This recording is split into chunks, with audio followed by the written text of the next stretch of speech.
Ba't napakasagad na katano? Ayaman na niya nasusaka may ito tano. Naipaga na tano, si kusalakaw na katano. Abadi sa katano, makakikinang lanon.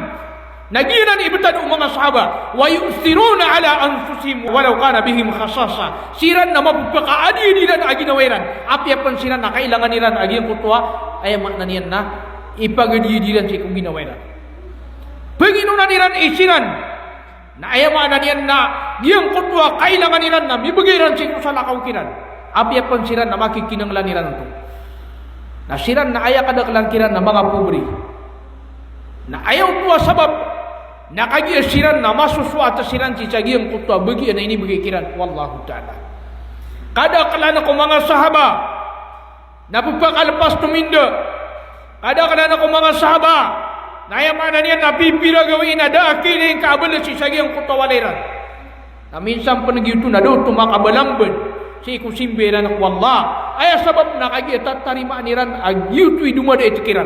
Tatarimaan niran ag yutoy bagi niran. Ini bagi kiran wallah. Nakagi yutoy ini bagi kiran wallah na masuswa-suat siran si sagiyang kutwa betadiran.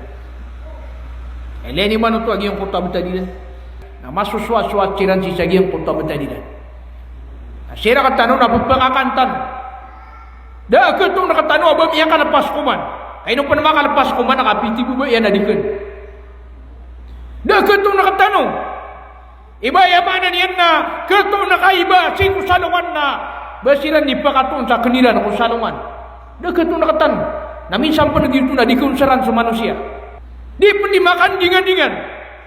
Di pun nagkasuat sa giyang kutop ka kanyan. Madi di pun nakaadnap ka kanaka. Nasi kumasa mga sahaba radiyallahu ta'ala anhum nasiran na pupakakan siran na untungan makakansiran sa makaysa si kutalugubi. Untungan sa ema na niyan na pagpakakansiran sa mapiapangan ng si kuya ema na niyan ang pirawlan. Ileni man ito. Niya kay salungan na Rasulullah sallallahu alaihi wasallam na miya kaumas kaniyan sa walay. Miduduga si kusunda walay ubaan na ketong niyan na kakanian. Ini siya niyan sukaruman niya na tigin na badid na kakan na tigin na da. Tinggu Rasulullah sallallahu alaihi wasallam masama nuto tigin na pupusa ko.